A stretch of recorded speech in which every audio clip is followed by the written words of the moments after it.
Привет! Ты смотришь интервью «Медитация». Устройся поудобнее.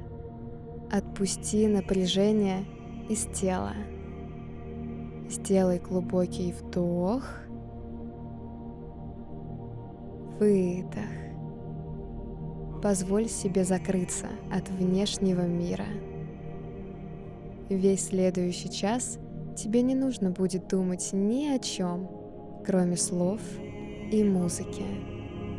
Открой доступ своей внутренней самости.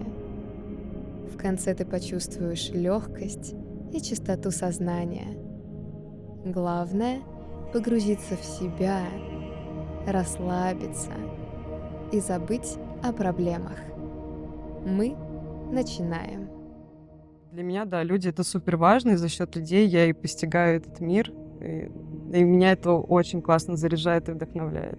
Что мир дает тебе в ответ? Я не знаю, вот дочь маминой подруги. Респект твоему отцу. Да, он крутой. Вот для меня это мои друзья, природа, медитация, сон, секс, еда, наверное, в какой-то степени. Я больших амбиций не ставлю. Я денег. Как знаешь, такой дракон. Чуть что, все, всех сжигает своим пламенем. Ты не можешь делать то, что было бы во вред другим, потому что это же все есть твое.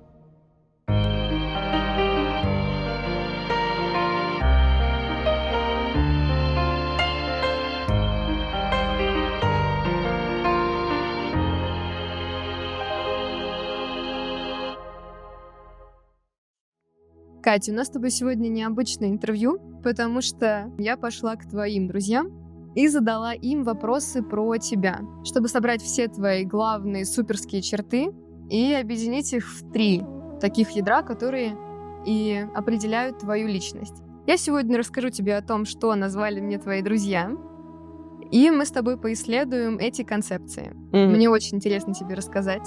И перед тем, как мы начнем, я бы спросила у тебя: а как ты думаешь, что за 3 главных суперских качества назвали твои близкие? Сложный вопрос.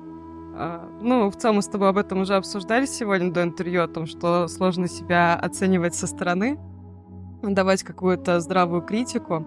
Возможно, они бы назвали какую-то активность, какое-то движение, умение как-то разнообразие, вот что-то такого формата, я думаю, больше не знаю. Наверное, то, что я добрая и красивая.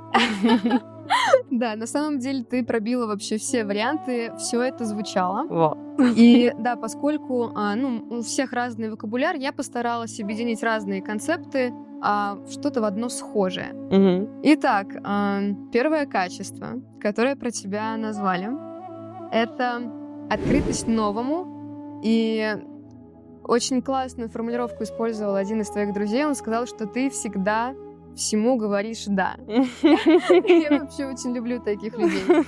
И еще я тоже приписала в этот критерий широкий диапазон интересов от тусовки и до йоги. В целом это все про одно и то же, что ты не стоишь на одном месте, тебе интересно абсолютно все, поэтому спектр твоих занятий, твоих активностей, он правда очень широкий. Давай сейчас обсудим этот момент и расскажи мне, насколько вообще этот критерий, это качество важно для творческого человека. Многогранность ты имеешь в виду?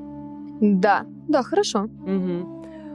Супер важно, конечно. Пока ты постигаешь что-то одно, и когда ты начинаешь углубляться в эти процессы, ты понимаешь, что они абсолютно бездонные. Ты можешь копать, уходить, постигать глубину абсолютно во всех процессах, которые ты начинаешь.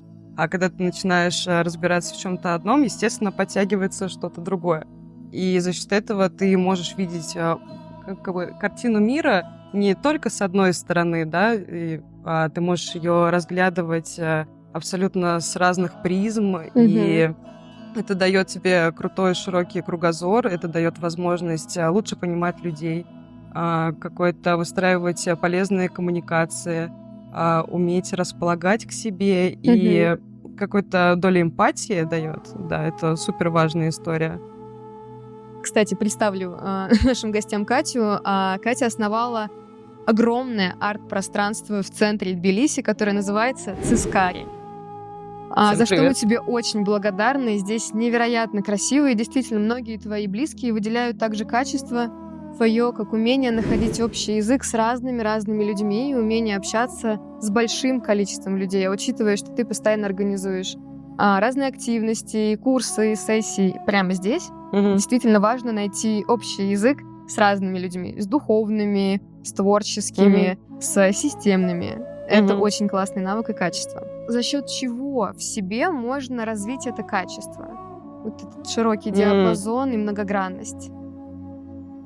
Наверное, это тяга к жизни. Да. Я думаю, да, постижение ее.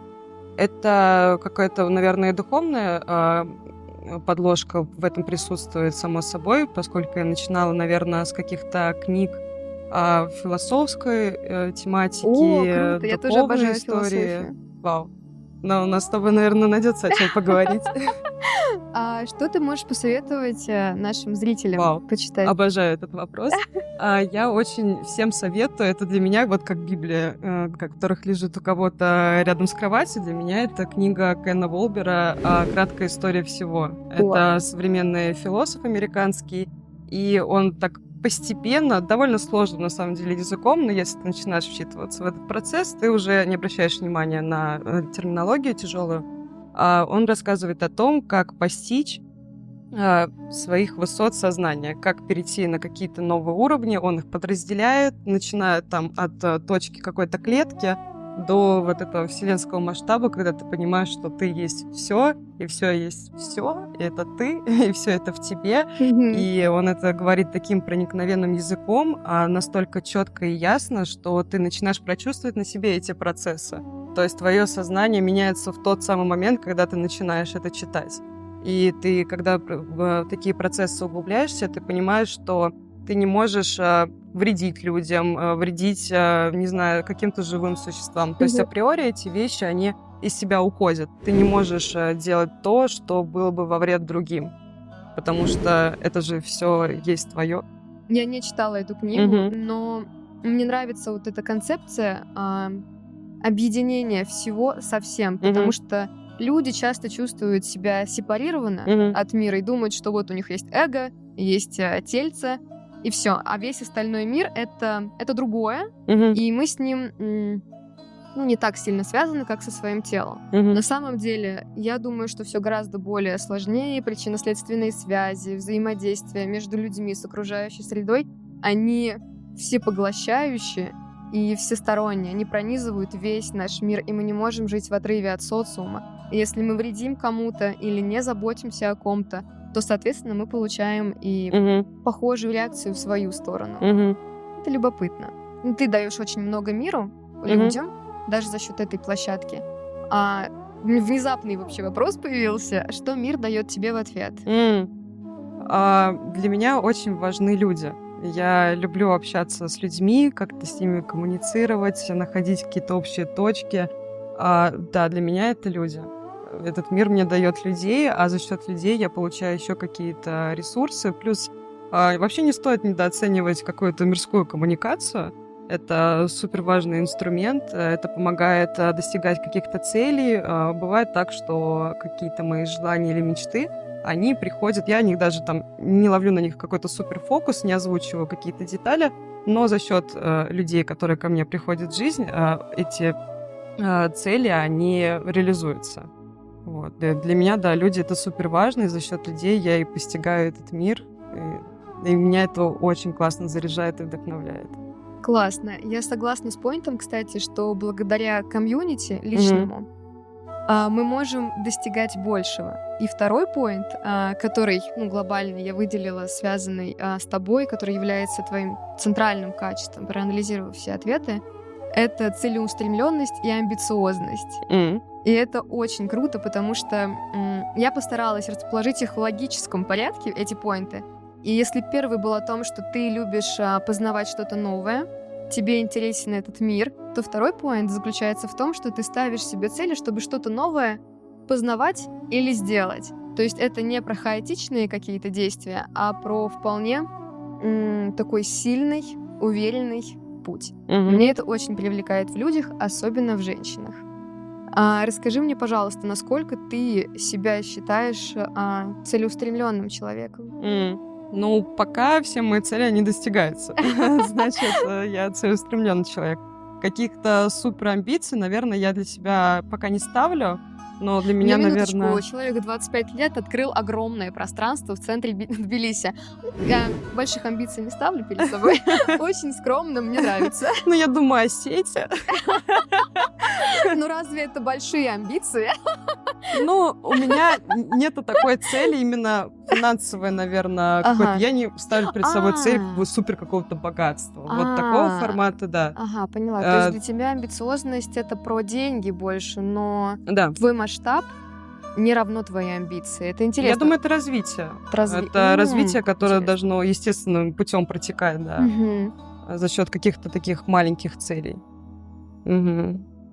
Это очень красиво, кстати, как ты мыслишь о том, что ты разделяешь деньги и масштаб твоего дела. И для тебя не первичным является прибыль твоего бизнеса, твоего проекта. Ну, это как будто бы минус. Я понимаю.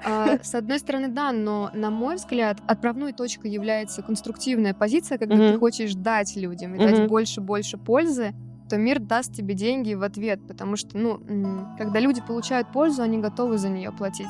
Я тебе говорю как человек, который исследовал в IT разные продукты и аудитории, и рынки, и я понимаю, что в целом есть потребность всегда у людей закрыть свои боли. Если ты помогаешь им закрыть их боли, они чувствуют себя лучше, они готовы за это платить, и потолка там нет. Поэтому это даже хорошо, что ты не ставишь себе первостепенную цель заработать на этом, а ты ставишь цель на масштабирование бизнеса, на сетке, на сети. На сети креативных таких пространств. И мне очень нравится, что ты не ограничиваешь себя даже сейчас только одним пространством. Ты организуешь что-то на природе, в парке, выездные локации. Скоро у тебя планируется на днях ретрит выездной с глэмпингом, да, местным. И это потрясающе. Мне очень нравится, что ты не мыслишь ограниченно в рамках своей локации. Расскажи мне, что помогло тебе взрастить свою целеустремленность? Я думаю, что это связано с детством, но я бы не сказала, что это тот пример, которому нужно потакать. Это, наверное...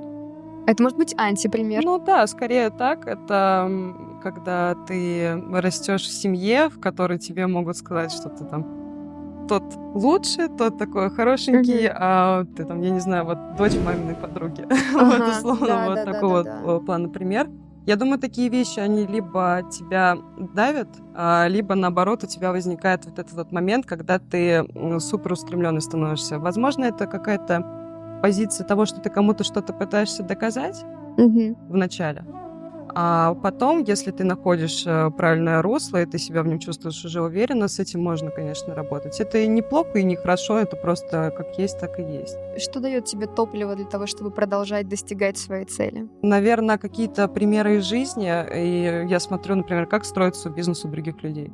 То есть как они добиваются того, что у них есть. По сути, инструмент очень простой, это движение. То есть ты делаешь то, что ты делаешь, и быть пластичным. То есть не когда ты зацикливаешься и ходишь по одному и тому же кругу и думаешь, почему мне не получается. Нужно искать какие-то новые ресурсы. Иногда твое видение мира и ожидания, оно не соответствует с тем, что хочет потребитель, и это тоже нужно учитывать. Не нужно уходить в какой-то эгоизм и считать, это мое дело, это будет работать только так и никак иначе. Нет, это вот именно умение слушать других людей и вот эти вот ловить подсказки, какие-то фидбэки получать от других. И да, не уходить в какой-то эгоцентризм. Классно.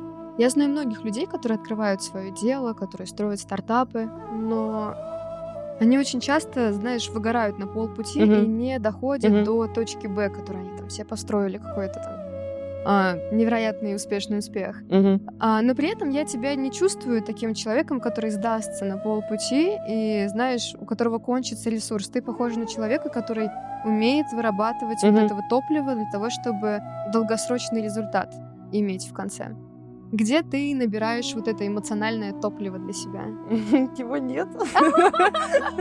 Нет, шутка, конечно. Был момент, когда я чувствовала себя супер выгоревшим человеком, у меня уже не было сил, это было как раз перед открытием. Открытие мы организовали практически в 3 пары рук.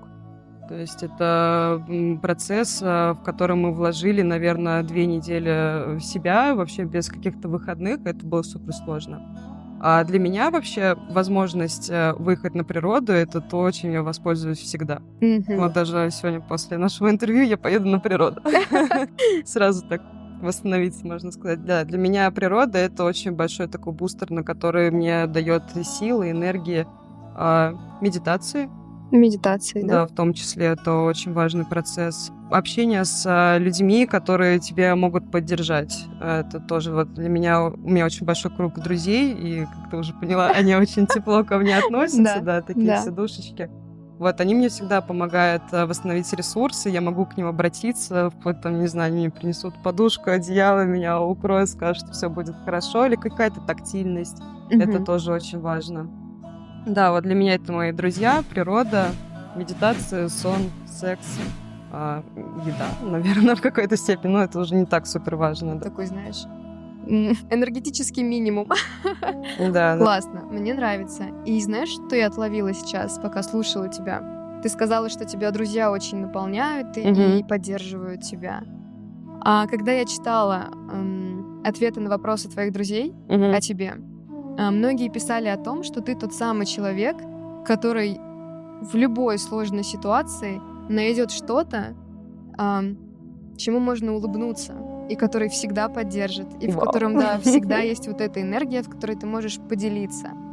И от этого третий пункт и третья яркая твоя черта, которую я вижу, это жизнерадостность. Люди еще твои близкие называли это похожими концептами: легкость и веселье, и любишь жизнь. И я специально в таком порядке разложила, чтобы... Мне кажется, если будет другой порядок, хронология, то это похоже будет на отлетевшесть. А когда ты сначала говоришь всему «да», потом ты ставишь себе цели, при этом не унываешь, ты любишь жизнь, и ты постоянно вот этот источник энергии свой пополняешь, это получается очень красивый фьюжн, такой набор, который позволил тебе находиться в этой точке с невероятно крутым окружением, поддерживающим, двухсторонним причем. Они тебя поддерживают, и ты их поддерживаешь. Расскажи мне, ты с самого детства была таким ребенком, который любит жизнь? Я думаю, нет. Вообще все сейчас то, что ты перечислял, звучит так, как будто бы у меня сегодня день рождения. Меня, знаешь, так нахваливать. Да, нет, вообще далеко было не так. Я думаю, что все в подростковом возрасте проходили этот этап, когда ты какой-то поникший, хмурый, я хочу умереть, dead inside, там, не знаю, как решен, что-нибудь такого формата. Такое тоже было, и, наверное, было этого много, как это внутренне я ощущаю сейчас, вспоминаю. Возможно, это не так сильно транслировалось с моей стороны, но, наверное, каждый сталкивался в такой переходный период времени с подобными эмоциями. Почему я сейчас такая? Потому что, наверное, это какая-то эмоциональная зрелость, я думаю. Я предполагаю, что человек сам может регулировать свое состояние, развитие своего сознания и влиять на свои эмоции и чувства. То есть это не впадать в какие-то, я не знаю, там, истерии, или когда ты грустишь, уходить в какое-то депрессивное состояние. Я ни в коем случае не осуждаю людей, у которых депрессия, они не могут как-то с собой совладеть и сказать им, что типа не грусти, мир прекрасен. Это так не работает в данном случае. Но у меня это так работает. То есть если у меня есть возможность погрустить, я сначала могу оценить вообще, насколько это актуально. Или у меня вот на данный был момент, когда мне нужно было уже ехать, я опаздывала, не успевала что-то сделать, попрошу своего брата там: помоги, он мне говорит: нет, я понимаю, что у меня уже подхлынывают слезы, я думаю: так, мне сейчас нужны слезы? Нет. Я могу это оставить на потом? В общем-то, да. И вот не входить в эти состояния, уметь их отслеживать, да, и вот за счет вот этого центра, в котором мы сейчас, собственно, находимся, это была моя одна из основных мыслей о том, что человек может вот эти вот внутренние ресурсы брать в себе. То есть отслеживать себя. Кто это сделает, кроме тебя?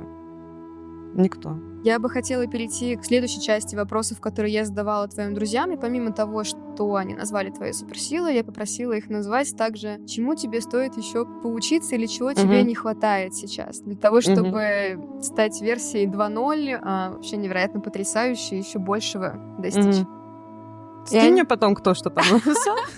Да, я прям попросила еще каждого оставить ник в Телеграме, чтобы ты точно знала, кто это ответил. Ну, там трогательные были, правда, ответы. Я выписала 2 главных поинта, и я думаю, что это, опять же, сильно связано со всеми творческими людьми и активными людьми. Первый поинт заключается в том, что тебе не хватает нескольких часов в сутках. Тогда бы ты успевала больше. Вау. Да, очень милый поинт на самом деле, который, опять же, характеризует тебя как деятельного, активного человека, которому, знаешь, ты бы сделала еще, если бы у тебя было больше ресурсов в виде тайминга, времени. И второй момент — это умение отдыхать. Вау. Да, у тебя очень заботливые твои друзья. Это правда. Расскажи мне, как ты отдыхаешь, есть ли у тебя с этим проблемы? Бывает такое, что впадаешь в трудоголизм и проснулся, что-то быстренько перекусил, тут же уехал на работу. То есть я могу там работать, наверное, по 19, по 18 часов в день. Вот только ты открываешь глаза, и все, ты переходишь в эти чаты. Сложно. Первое время мне было сложно с этим бороться, потому что я считала, что я должна жить в таком ритме, чтобы чего-то добиться.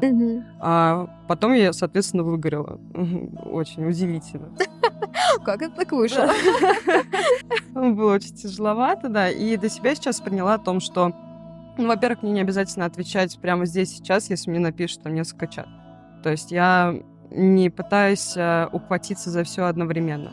И всегда помню о том, что нужно уехать куда-нибудь, обязательно на природу. Например, мы заканчиваем какой-то проект, и какие-нибудь выставки, вот ивенты, что-то такого формата, обязательно поехать на природу. То есть поехать с друзьями, желательно, чтобы это всегда было какое-нибудь новое место, чтобы у тебя еще какие-то были впечатления. Вот именно зарядиться, уехать, отдохнуть на природу. Вот для меня это прям самое главное. И, соответственно, с близкими людьми, которые тоже будут тебя как-то поддерживать. Ну, просто с людьми, с которыми тебе будет комфортно находиться рядом. Вот последнюю нашу поездку, мне кажется, я молчала сутки. И мне было супер комфортно, я не чувствовала какой-то дискомфорт из-за того, что не могу поддержать какую-то беседу, влиться в диалог. Мне этого было не нужно, и от меня никто ничего, собственно, не требовал. Просто разгружаешься, перегружаешься и ебашишь дальше. Классно. Я прям писала за тобой пункты, которые ты называешь, потому что в них действительно есть смысл, и они помогут восполнять этот ресурс. Итак, пункт 1. Не пытаться ухватиться за все. Пункт 2. Люди могут подождать. Не обязательно сразу всем отвечать. И это правда важно. Я тоже в какой-то момент ловила себя на мысли, что я не хочу отвечать всем вот прямо сейчас. Я последние, наверное, 1.5 года живу с режимом с выключенными уведомлениями, потому что меня это, правда, очень сильно отвлекает от моей жизни. И я сама выбираю, когда мне посмотреть на все уведомления. Но интересный факт, люди, которые не готовы к этому, ну, знаешь, я как-то так незрелость считываю людей, потому что люди, которые на это реагируют достаточно болезненно, я понимаю, что они сами в себе эту ценность и уважение к себе еще не поняли, поэтому они к этому относятся как-то наверняка шатко. 3 пункт, который я выписала, это природа. Ты уже говорила о том, что ты восстанавливаешь свой ресурс, когда выезжаешь за город. И тоже классный поинт на самом деле. Потому что вдали от вот этой суеты, постоянных людей, очень насыщенных событий, ты действительно можешь услышать себя, свои мысли, подумать о том, что тебе хочется. И вот этот визуальный шум, отвлекающий, снизить. И, наверное, тут какой-то очень глубокий эволюционный механизм, потому что мы, как животные, формировались в естественной среде обитания, на природе. И только последние несколько веков произошел этот пик индустриализации, города, дома, бетон, асфальт, все такое серое. Но глазу очень приятно все равно смотреть на вот такие пейзажи, зеленые леса, голубое небо, облака и на воду. А где тебе, кстати, комфортнее всего отдыхать? Ну, типа там у воды, в лесу, в палатке. Какой у тебя вот этот идеальный отдых? Ну, большой плюс Грузии в том, что здесь очень много гор. И мне нравится именно уезжать куда-нибудь в горы. Обязательно найдешь какую-нибудь горную речушку. Там можно посидеть, как-то помедитировать. Ну, вот какого-то прям супер одного места у меня на самом деле нет. В этом и преимущество Грузии, что здесь очень разнообразная Да. природа, и можно ездить, смотреть, и у тебя останется еще бесконечное количество мест, которые можно посетить. Это круто, да. То есть я больше за какой-то такой движ в горах, какой-нибудь хайкинг, поплавать, на море тоже съездить. Отличный вайб, почему нет? Но в основном, да, это какая-то горная местность. И 4-й пункт — это поддерживающее окружение, которым ты можешь, с которыми ты можешь поширить свои чувства, поделиться своими эмоциями, рассказать, что тебя беспокоит. Ты получишь вот эту, знаешь, обратную связь, не токсичную, а именно поддерживающую. Как часто ты пользуешься... пользуешься — плохое слово. Как часто ты встречаешься со своими друзьями, чтобы восполнить свой ресурс? Каждый день. Классно. Да, каждый день, когда я иду на работу, я захожу к своим друзьям в кофейню, поболтать с ними, посидеть, покурить, как-то насытиться, пожелать всем хорошего, бодрого дня, и иду дальше уже заряженная, с позитивом и этой энергией. А вечером после работы я опять поеду к ним. И тоже с ними можно посидеть, уже отдохнуть, как-то расслабиться и переварить все, что произошло. Да. Как в сериале «Друзья». Я почему-то сразу представила вот такой сеттинг. Еще классный поинт, кстати, такой лайфхак. Утро, если начинать с чего-то расслабленного и заряжающего, то вот этой энергии может хватить до самого вечера. Ну, то есть, когда ты с самого утра встречаешься со своими друзьями, как раз-таки и получаешь вот эту подпитку эмоциональную, знаешь, не что-то сухое, формальное, а вот именно живое общение, поддерживающее. Этого, правда, топлива хватает надолго.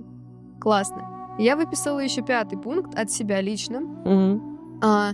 Мне очень помогает в таких ситуациях, когда я чувствую, что все, я схожу с ума, мне помогает детокс.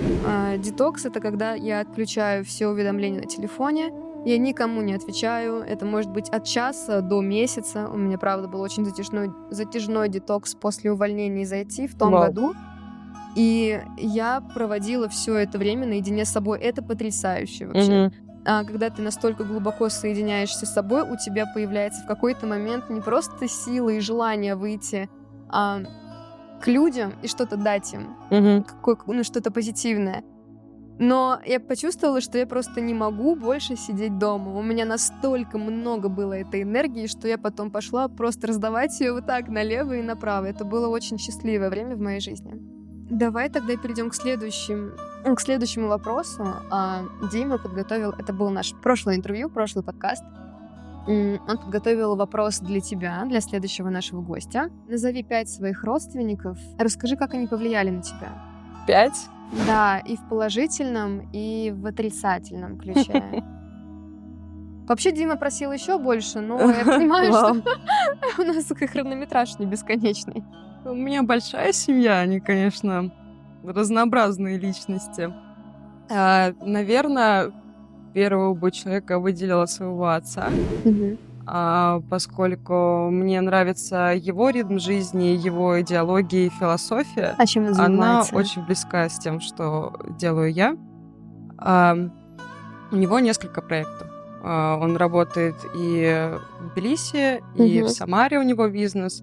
Он занимается водоочистными сооружениями по Самаре, какими-то перевозками, пищевой продукцией. Он также большой вклад вносит и в это пространство. В общем, да, мне очень нравится его активная жизнь. Предприниматель такой, да? Да. То есть он классно умеет общаться с людьми, очень круто с ними коммуницирует, сам по себе тоже активный, спортивный, там он катается на сапах зимой, он катается на сноуборде, там ходит в зал, да, вот у него очень такая активная, движовая жизнь. Сколько это ему заряжает. лет? Почти 50, что-то 48, 49. Очень круто. Респект твоему отцу. Да, он крутой. Я его с всеми своими друзьями знакомлю, они все его любят, да, и он тоже к ним так классно относится. На всех наших вечеринках здесь тоже присутствовал. Он здесь живет, да, в Тбилиси? Он уже уехал, он живет пару месяцев здесь, пару месяцев в России. Да. Очень кайфово. Понятно, в кого ты такая. Ну да, это дало свой отпечаток очень хороший. потом бы я выделила своего брата, конечно. У меня младшему брату 18 лет, у меня 2 брата. Вот, и сейчас я живу со своим вот 18-летним братом. Он очень крутой чувак. Он настолько умный, образованный и спокойный, предприимчивый и находящий всегда... У него всегда найдется, что сказать. И он далеко не глуп. Он очень долгое время проводил в компании с моими друзьями, начиная там с 14 лет. Это, наверное, тоже дало отпечаток. Он интересный. Короче, он очень крутой чувак. Мы, конечно, иногда с ним как-то там можем не поладить, как-то там поругаться, повыебываться, вот это вот. Это такое братско-сестринские отношения, но у нас все равно очень теплые и близкие отношения с ним. Я думаю, он многого добьется в жизни. Но он большой молодец. Очень люблю его. Классно. А чем он увлекается сейчас?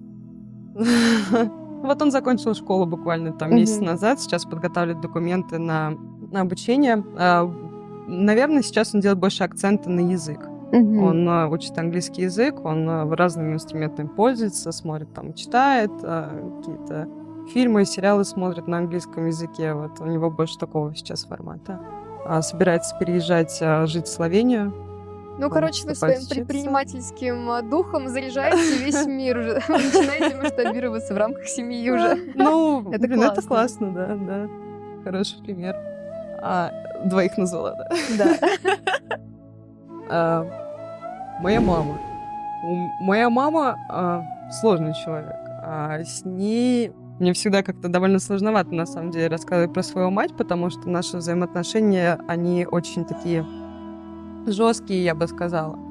И это, наверное, повлияло на меня. Конечно, это на меня повлияло. Во-первых, я понимаю, что как себя не нужно вести, и умею себя контролировать в какие-то моменты, и за счет ее характера вспыльчивого, она же женщина, я женщина, само собой получилась такая адская смесь. И умение себя контролировать, да, потому что я понимаю, что моя большая проблема может быть как гнев и агрессия, и с этим нужно работать, бороться. Не то чтобы бороться, нужно это принять в первую очередь себе, а потом эту агрессию в правильное русло направлять. Либо как-то ее сублимировать, что-то делать с собой, чтобы не выплескивать это на окружающих людей. Есть у меня такая проблема, да, и обычно же как бывает, что ты с близкими людьми можешь как-то сорваться, еще что-то. Да. Вот умение вот это вот отследить момент очень важно. Под горячую руку обычно попадает мой брат.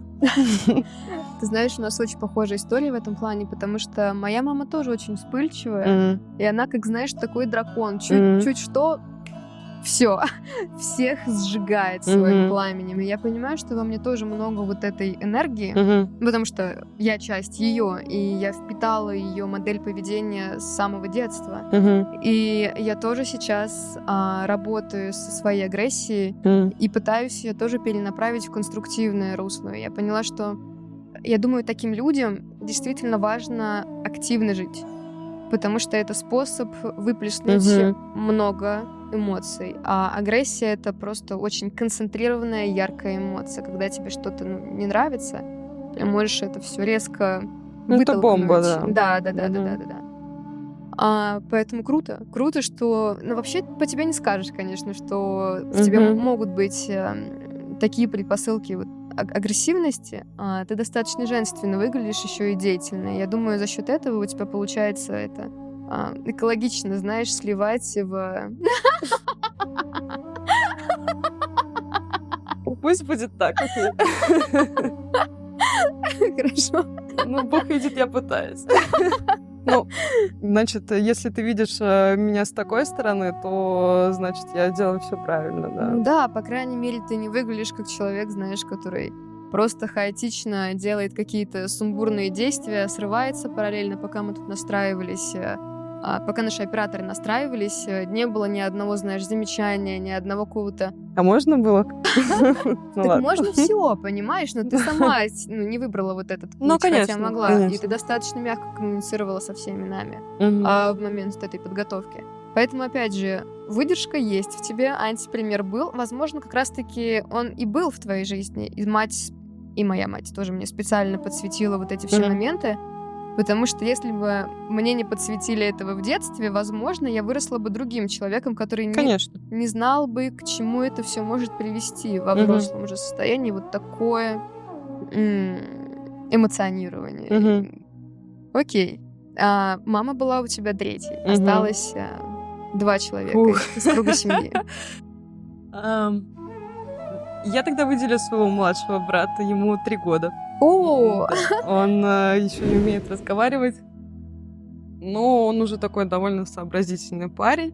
И это такая моя отдушина, я очень сильно по нему скучаю. Я не так часто с ним вижусь, он живет в России. Но они так приезжают, уезжают. Вот, очень по нему скучаю. Он меня крепко любит, и он меня учит всему вот этому какому-то теплому. У меня никогда не было мысли о том, чтобы родить детей, как-то большую семью, как-то не питала такими надеждами. Ну, это не было никогда моей целью и основным интересом. А рядом с ним я чувствую, как у меня проявляются вот эти материнские инстинкты, и как он ко мне тепло прижимается, и для меня это очень дорогого стоит. Я безумно счастлива, что он появился на этот свет.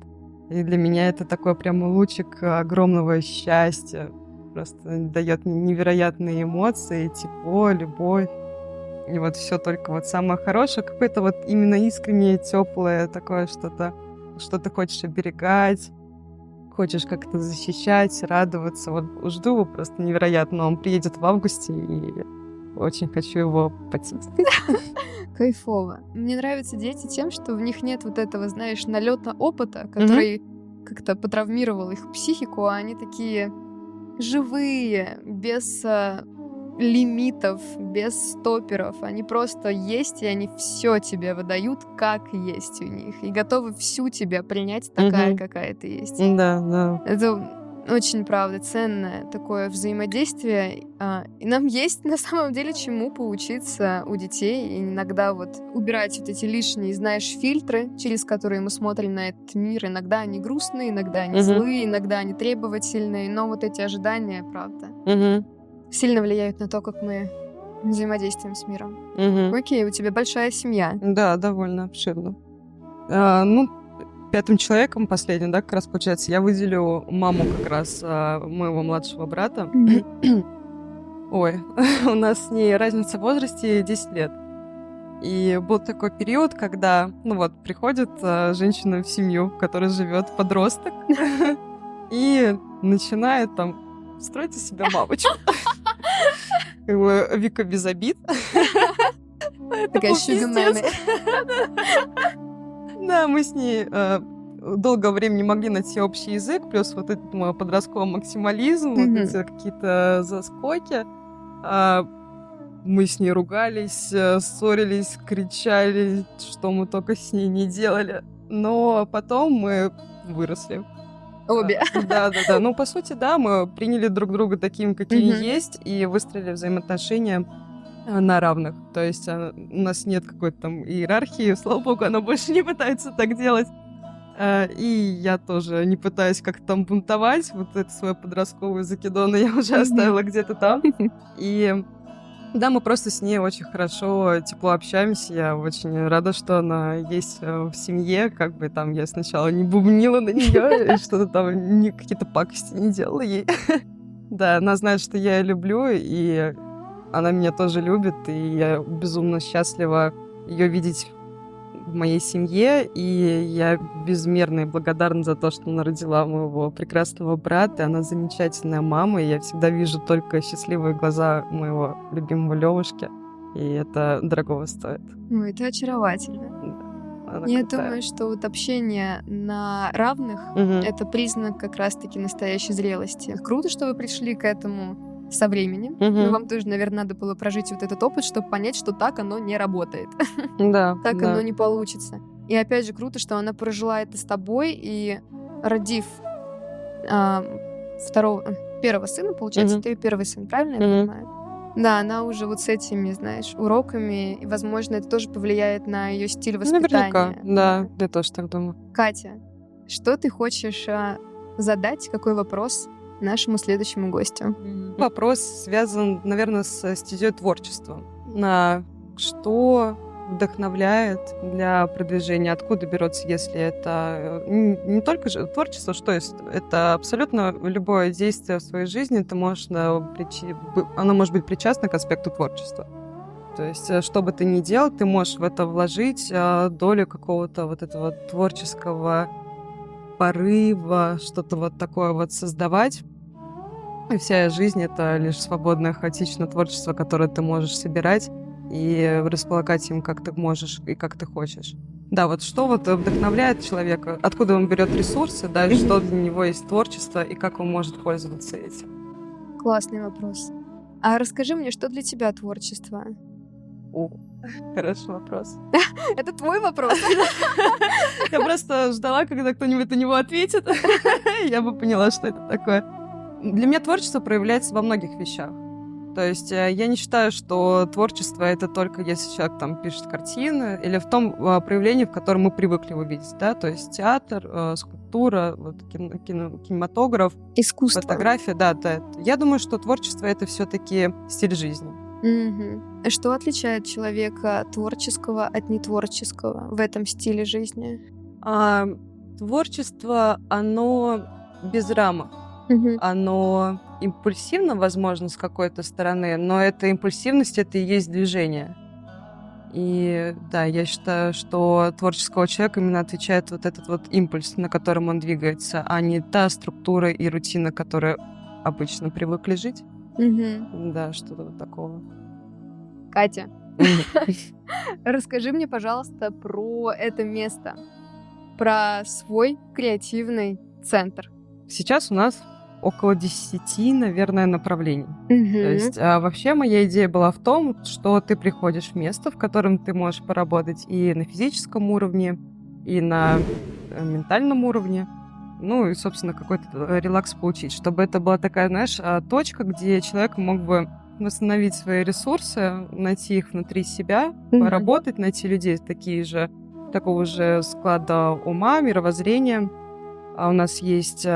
Вот комната, в которой мы сейчас снимаем, у нас проходят здесь всякие практики, йога, танцевальные импровизации, ивенты, выставка.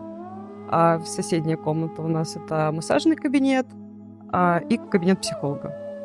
Вот. Для меня это оказалась такая важная база, на которой должно держаться психоэмоциональное и физическое здоровье человека.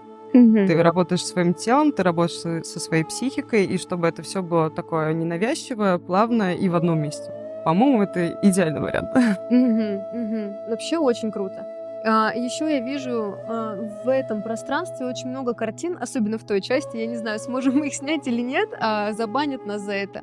Скорее всего, да, но они меня очень привлекают. Расскажи, пожалуйста, про эту выставку. Это, я так понимаю, что-то недавно вы организовали. Мне очень нравится понимание и чувствовать женщин. И в целом быть женщиной — это очень такой интересный, кропотливый, тонкий очень процесс. И мне вся эта выставка очень привлекает тем, что я вижу красивые силуэты. Мне нравятся вот именно телесные какие-то истории. Шибари. Ну, в общем, да, мне очень нравится формат взаимодействия и рассматривать женщин, то, какие они есть. То есть поглощаться этим процессом. Мне кажется, быть женщиной — это самое крутое, что могло произойти, извините, если кого-то задену. Ну, в общем-то, да. А какая аудитория у твоего пространства? Больше женская или мужская? По-разному. Ну, конечно, на йогу-практику ходят в большинстве случаев это женщины. По-разному. Все зависит от формата мероприятия и от моих взаимодействий с людьми. То есть многие люди, они же приходят не только потому, что здесь выставка именно вот какого-то определенного фотографа. А люди-то идут за атмосферой, за эмоциями, за этим окружением, то комьюнити, которое здесь собирается. Поэтому сложно сказать. Первое мероприятие, которое мы здесь проводили, это был своп, и у нас тут приходили и с детьми, и с собаками, и поколение там до 60, наверное, лет точно. Вот. А сейчас наша такая аудитория, это, наверное, от 20, я думаю, до 50, до 60, где-то в таком диапазоне. Интересно, то есть ты не ограничиваешь свою аудиторию по каким-то цензам, потому что тебе важно в целом отдать пользу, чтобы человек любого возраста, любого пола мог прийти сюда и поработать с собой на телесном уровне, на ментальном или на духовном. Ну, в целом это, опять же, все может объединяться, например, в йогу. Да. В йоге все 3 этих аспекта, они связаны. Да, абсолютно. Почему вообще тебе пришла идея создать это пространство? Ну, на тот момент у меня накопилось много энергии. Я сама занималась дома домашними практиками, йогой. Йогой я начала заниматься, наверное, лет с 18 уже. То есть довольно такой длительный период времени. И когда ты часто погружаешься, это становится твоей системой и входит в твою рутину, ты замечаешь хорошие результаты. Там, не знаю, ты молодо выглядишь, у тебя ничего не болит, твоя спина не отваливается, и еще и появляются кубики. Ну, сказка. И когда я начала этим заниматься, то есть я вижу хорошие результаты, и начинаешь углубляться. Как я говорила раньше, что у всего есть определенная какая-то глубина. Потом я начала подключать какие-то дыхательные практики, где йога, там и, соответственно, медитация, разные виды медитации. Потом ты переходишь к какому-то самомассажу, акупунктурные точки. То есть ты начинаешь уже как-то себя круто прорабатывать. Я вижу, что это приносит для меня колоссальные плоды, дает невероятное количество ресурсов, и я была уже готова делиться этими ресурсами. Но возникла такая ситуация, к примеру. У человека возникает в моем окружении какая-нибудь паническая атака. Условно. Я ему говорю, ты можешь сделать там то-то, то-то, подыши вот так, пожми себе здесь, и тебе станет легче. А люди обычно на это не ведутся, потому что, я не профессионал в этом деле. То есть чего вы меня слушаете? И каждый, естественно, считает, что он самый умный и знает все лучше и круче, и больше всех и о себе.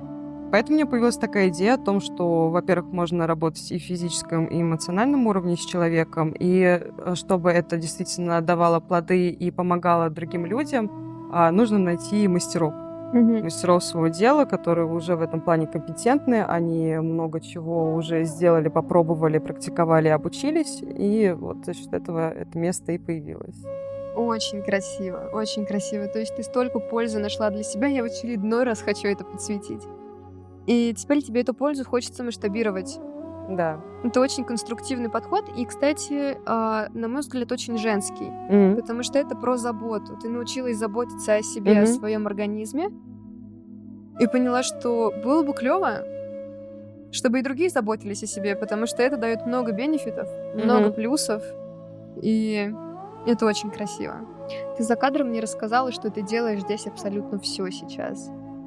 Скажи, кто, кроме клининга, может присоединиться к тебе в плане организации бизнес-процессов, помощи тебе?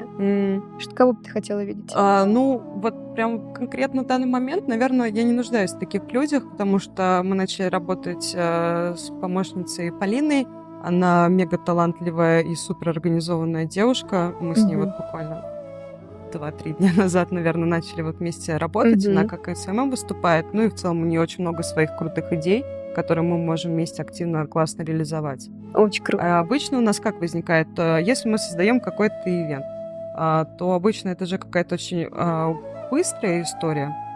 То есть собираешь команду, и происходит это, не знаю, там какие-то считанные минуты, ты понимаешь, кто кому подходит, вы собрали, организовали чат, эти люди как-то сами притянулись, вот. Вы там над чем-то поработали, вместе создали, открыли, закрыли, и либо какой-то новый проект взаимодействуешь с этими людьми. Но обычно это, в общем, какие-то разные команды получаются. Вот. И эти люди, они как-то сами ко мне приходят. В основном это какие-то с организацией связанные людьми, у которых есть опыт проведения разных мероприятий, ивентов. Вот такого формата. Ну, сказать, что вот я сейчас там ищу помощницу, наверное, нет, такого сейчас нет. Все-таки вот Полина пришла и стала гораздо круче. На прошлой неделе вот у нас была здесь выставка, вот открытие, о котором мы говорили ранее. И в этот день, в день открытия, мне пишет СММщица, что она увольняется. Я думаю, вау. И в этот же день я поговорила с Полиной, и она вот присоединилась в нашу команду. Так что в целом, мне кажется, тут такая история, что люди, которые тебе нужны, они сами притягиваются очень хорошо. Конечно, и особенно, когда они видят, как ты проявляешься, потому что если бы ты сидела дома продолжала бы практиковать йогу и другие виды работы с собой, то люди бы так не притягивались к тебе быстро. А поскольку ты сама заявила миру о том, что вот у тебя есть теперь твое пространство, ты организуешь для людей разные мероприятия, и они сами тебя видят и хотят тебе помочь, потому что что-то внутри них им близко вот эта тема, и они тоже хотят в этом поучаствовать. И это больше, знаешь, не про деньги, работа за деньги, а работа за идею. И я думаю, сейчас многие, особенно нашего поколения люди, им не так важны деньги, как и тебе, ты говорила об этом сегодня, а как сама идея. Знаешь, возникает проблема. Есть такое одно «но». Деньги нужны? Люди, они очень амбициозны, у них классные, суперские идеи, но нет денег. Это очень большая проблема все-таки. Это... Мне интересно работать с многими проектами. Наверное, кого бы я сейчас искала, я могу предложить, например, бартерную систему с художниками. Как я это вижу? В общем, у нас очень классный, крутой зал, в котором пока мы все эти картины вешали на гвозди. И здесь, конечно, недостаточно света, то есть если это рассматривать как возможность проведения выставок, то это работа, конечно, со светом, какие-то лески они тут могут провести, что-то такое. Вот на таких условиях мне было бы очень интересно поработать с художниками. То есть я им предоставляю место, они мне помогают с организацией, со светом и со всеми полагающими для таких мероприятий. Художники, пишите Кате. Да. Хорошо. Здесь я хочу раскрыть еще поинт про деньги. Вообще творчество и деньги — это такой трики момент. Опять же, мне, наверное, повезло в этом плане, потому что я отрезала от себя рано канал творчества и такая, я не творческая, я про деньги. И я училась зарабатывать деньги. А сейчас у меня наоборот. Я учусь быть творческим человеком, а как зарабатывать деньги и применять свои компетенции в целом уже плюс-минус понятно.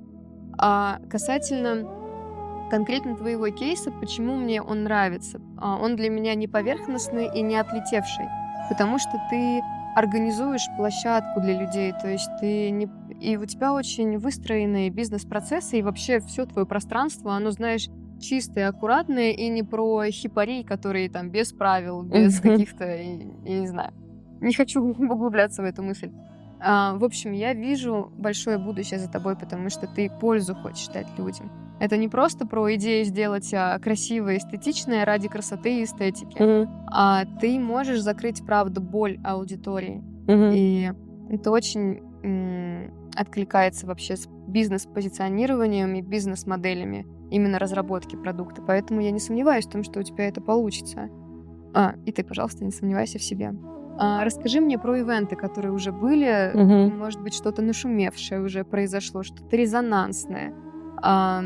Расскажи, что уже успели провести для людей.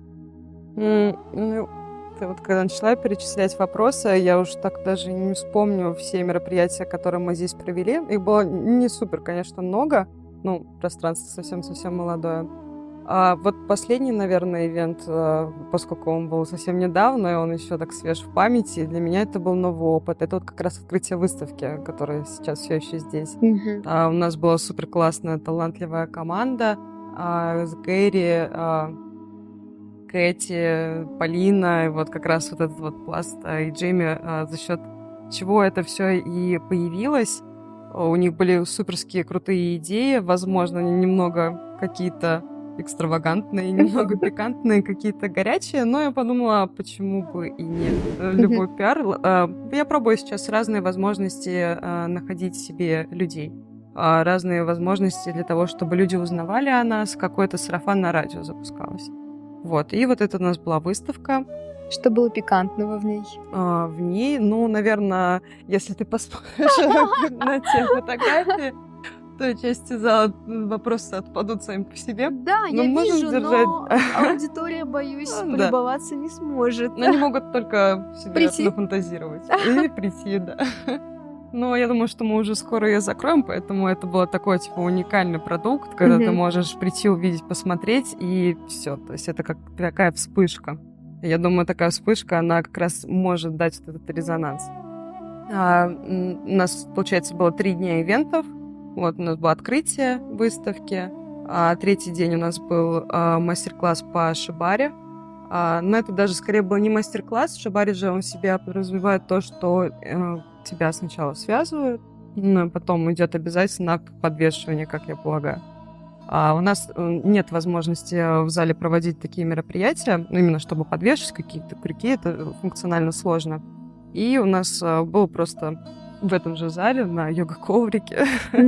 Я участвовала в качестве модели, это для меня было...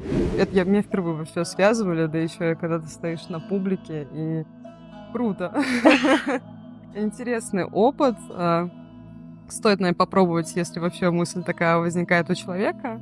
Да, плюс Гэри очень профессиональный и располагающий к себе человек. То есть с ним было комфортно, и ты ему доверяешь. Я думаю, здесь очень важен вот этот аспект самого доверия, что модель, которая связывает, и человек, который ее связывает, чтобы они наладили вот этот теплый контакт, чтобы у них было взаимоотношение, взаимопонимание. Абсолютное доверие, да. Классный опыт, да, это учит доверию людям, когда тебя там куда-нибудь кладут, и ты понимаешь, или тебе завязывают глаза и начинают поднимать, ты думаешь, вау, а если сейчас мне начнут рассказывать? В общем, ты понимаешь, что у тебя нету шансов как-то поправить себя, как-то там. Тебе остается только доверить этому человеку и получать удовольствие и расслабление, да. Классно. Я думаю, тут очень много может быть фидбэков, которые может человек для себя принять. И третий день заключительный, это было ужин. Ужин здесь как раз проводила Полина, опять-таки в этом зале. Плюс этого пространства, то, что оно очень многофункциональное, и вот как мы здесь представляем мебель, еще что-то, то здесь можно играть абсолютно по-разному, и каждый раз здесь можно создавать что-то новое, уникальное, не похожее на предыдущие ивенты. Вот. И у нас Полина была шеф-поваром этого мероприятия в 5 наивкуснейших позиций из разных блюд. Очень крутая была обстановка, это люди творческие, многие друг друга не знали, но за счет того, что мы все собрались под одной гидой, классная коммуникация, новые знакомства, новые предложения, какие-то съемках, плюс у людей возникают идеи по поводу этого пространства. В общем, это такой крутой запуск. А стол, кухня, это же всегда все располагает друг к другу. Люди притягиваются на подобных застольях, можно, если так это выразить. Да, это очень важная компетенция. И мы хотим в дальнейшем здесь более активно продвигать и развивать тему еды. Пока у нас здесь нет кухни как таковой, но мы хотим именно добавить здесь своих каких-то напитков, смузи, каких-то сэндвичей, чтобы у людей была возможность и перекусить, и йогой позаниматься, в общем, чтобы человеку не нужно было уходить отсюда. Ну, пространство максимально располагающее. Я уже говорила тебе свое восхищение касательно того, насколько оно интеллигентное, знаешь, такое спокойное, и здесь правда хочется находиться. Ну, даже по вот этому кусочку, который мы показываем сейчас аудитории, уже видно, насколько здесь приятно. Кстати, пока ты рассказывала мне про ужин, я вспомнила про Чичваркина, и он в Лондоне организует со своей боевой подругой благотворительные ужины, которые стоят по $10 000 за билет. Вау. И да, действительно, они сами готовят еду, очень, знаешь, такую изысканную, собирают элиту Англии у себя, и большую часть, или, по-моему, все донатят в разные фонды. И я думаю, что это очень классная концепция, когда ты собираешь людей под эгидой вот именно какого-то благотворительного хода. Это может позволить собрать определенную когорту людей, которые которые понимают ценность вот этого события. И учитывая, что конкретно это место, оно, правда, выглядит очень, я бы не сказала многообещающе, но у него есть несколько вариантов развития. И я вижу вариант развития с такой, знаешь, аудиторией достаточно взрослой, понимающей и интеллектуальной. Поэтому, как вариант, возможно, вы попробуете потестить какие-то ивенты с большим чеком, не по $10 000, понятное дело, но, возможно, это будет какие-то около бизнес-сообщества и тусовки, или, может быть, там, элитарная творческая тусовка, которая будет как раз-таки нацелена на какую-то большую, там, глобальную будущую цель. И ты мне рассказывала о том, что в самом начале, о том, что у тебя много есть. Ты бы говорила часами о своем пространстве, о его целях и вариантах развития. Расскажи мне, как ты видишь это пространство через год. Сейчас пробуем разные форматы. Все зависит, наверное, от запроса гостя. То есть у нас есть сейчас и танцевальная импровизация, йога, телесные практики, 2 вида массажа, английский, скетчи, психолог, чайные церемонии, выставки, ивенты. Буду смотреть, что больше привлекает людей. Да, пока не знаю. Классно. Я желаю тебе невероятного, красивого развития твоего и твоего продукта, твоего проекта, этого пространства. Я уверена, что у вас все будет великолепно и прекрасно. Со временем это все будет раскачиваться и набирать больше и больше оборот. Мне будет интересно за этим понаблюдать. Расскажи, пожалуйста, нашим зрителям, где тебя найти в социальных сетях, потому что ты очень интересный персонаж, за которым интересно наблюдать, и как найти это пространство в Тбилиси. Цискари. В Инстаграме мы записаны как Цискари, _, Тбилиси. И можете также подписаться на наш Телеграм-канал, тоже называется Цискари. Можно найти абсолютно так же, как и в Инстаграме.